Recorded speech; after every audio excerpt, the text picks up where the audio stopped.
Brought to you bye रजनीगंधा। यूं ही नहीं ताज ताज बन जाता है। शिल्पकारों का हुनर और चुनिंदा संगमरमर ताज को नायाब बनाते हैं। कुछ ऐसे ही चुनिंदा जगहों से बस खास ही चुनकर लाता हूँ। कतरे कतरे को मैं हीरे सा परखता हूँ। यूं ही नहीं मैं रजनीगंधा बन जाता हूँ। बिहार विधानसभा चुनाव को लेकर सी वोटर हर महीने एक सर्वे करता है। उसके सर्वे में सबसे ज्यादा नजर इस बात की होती है कि सीएम फेस की रेस में कौन आगे चल रहा है। क्या जिस तरीके से पिछले महीने नंबर आ रहे थे नेताओं को लेकर, क्या ये नंबर अभी भी सेम है या इसमें बदलाव हो गया है। सी वोटर का फिर से एक सर्वे आया है और इस सर्वे में एक बार फिर तेजस्वी यादव सीएम फेस की रेस में सबसे आगे चल रहे हैं।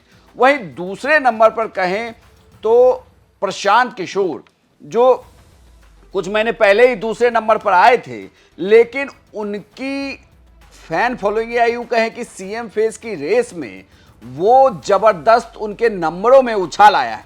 उस पर भी बात करेंगे, लेकिन सबसे पहले आपको सी वोटर का पूरा सर्वे दिखाते हैं कि सर्वे क्या क्या रहा है। सी वोटर का सर्वे ये कहता है कि नीतीश कुमार अब 16% के साथ सीएम चेहरे के पसंद के तौर पर हैं। चिराग पासवान 10%, इनका 1% बढ़ा है। तेजस्वी यादव 31 से 36%, 5% तेजस्वी यादव के सीएम फेस के रेस में 5% का उनके चेहरे को लेकर उछाल है। वहीं सम्राट चौधरी ये कम हुए हैं, 10 से ये 7% पे आ गए हैं। और प्रशांत किशोर 23%, जो पिछले महीने 22% पर थे, वो अब 23% पर हैं। कुल मिलाकर देखें तो तेजस्वी यादव के नंबर में जबरदस्त उछाल है। ये लगभग 5% का उछाल है। यानी कि बिहार में अब पिछले महीने में क्या क्या हुआ इसे आप ऐसे देखें। कांग्रेस के साथ वोटर अधिकार यात्रा हुई जिसमें तेजस्वी यादव भी साथ में थे। एक तरीके से कहें तो कांग्रेस उसे लीड कर रही थी, राहुल गांधी खुद उस यात्रा को लीड कर रहे थे, लेकिन ड्राइवर सीट पे जो बैठा शख्स था वो तेजस्वी यादव। तो तेजस्वी यादव ने इस पूरे यात्रा को लीड किया और इसके बाद जैसे ही वो यात्रा खत्म हुई उसके बाद तेजस्वी यादव ने बिहार अधिकार यात्रा आरजेडी की निकाली और इस यात्रा से एक इमेज बनी है जो कहा जा रहा है इसका बहुत बेनिफिट हुआ है। और इतना ही नहीं, जिस मुद्दे पर तेजस्वी यादव ने घेरने की कोशिश की या जिन जिन योजनाओं का ऐलान किया, लगभग ऐसी ही योजनाएं बिहार में एनडीए की सरकार के द्वारा दी गई। इसका भी फायदा तेजस्वी यादव के नंबरों में साफ साफ दिख रहा है। साथ ही तेजस्वी यादव या यूं कहें कि आरजेडी की डिजिटल प्रेजेंस इस बार बढ़ी है। इससे पहले आरजेडी जिस तरीके से चुनाव प्रचार करती थी वो लगातार डिजिटल प्रेजेंस उनका कम था, लेकिन अब वो उनकी मौजूदगी हर जगह दिख रही है, चौतरफा दिख रहा है, जिसका फायदा तेजस्वी यादव को जरूर मिलता हुआ दिख रहा है। वहीं दूसरी ओर नीतीश कुमार फरवरी में 18% थे, जून में 17%, अगस्त में 15% और सितंबर में 16%।